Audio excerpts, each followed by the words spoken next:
Baik, kalau para pendukung Anies ini kemudian diklaim oleh Bang Ode banyak kemudian berpartisipasi, inisiatif, swadaya. Kalau dari para pendukung ataupun juga para relawan untuk Pak Ganjar, seperti apa Mas Eko hingga saat ini pergerakannya?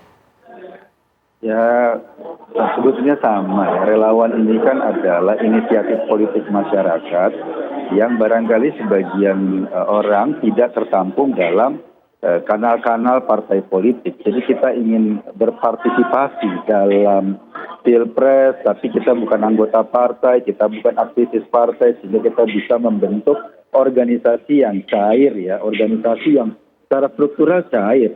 Semua orang bisa bergabung karena kesamaan dalam mendukung seorang figur yang dianggap representasi aspirasi mereka. Jadi itu pergerakannya, dan fenomena relawan ini kan sebetulnya fenomena langsung dari pemilihan yang langsung.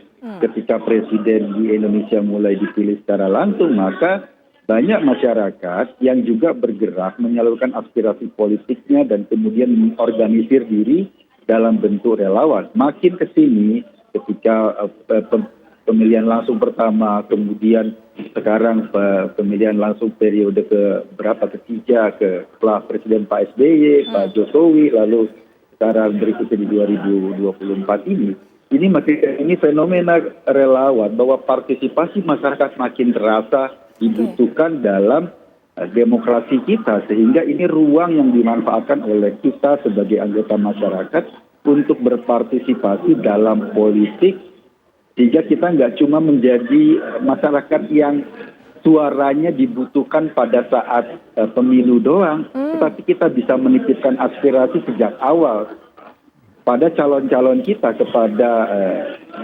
figur-figur yang kita dukung. Karena itu kita bergerak, karena itu kita ingin mengatakan bahwa ada partai politik yang melakukan kegiatan-kegiatan politik kepartaian, ada juga relawan yang melakukan kegiatan-kegiatan politik secara langsung dan sifatnya pasti ad hoc. Ad hoc maksud saya adalah kalau relawan mendukung seseorang, itu pasti ketika seseorang itu sudah katakanlah menjabat, sudah nanti tidak lagi mengikuti pemilihan, ya otomatis relawannya dibubarkan, otomatis relawannya tidak lagi dibutuhkan. Kenapa? Karena memang tujuannya untuk menyampaikan aspirasi politik pada saat proses politik itu berlangsung. Baik, Mas Eko, ini hal menarik, fenomena relawan ketika pemilu-pemilu sebelumnya ini kemarin, kita berkaca daripada pemilu sebelumnya 4 tahun lalu saja deh, yang terdekat begitu kan, ini kan begitu kencang, bahkan disebut sebagai relawan ini kunci kemenangan, tapi tidak sedikit juga masyarakat yang berpikir bahwa relawan juga yang membuat kemudian masyarakat ini menjadi terkotak-kotak, menjadi terkubu, menjadi begitu bermusuhan. Bagaimana Mas Eko melihatnya?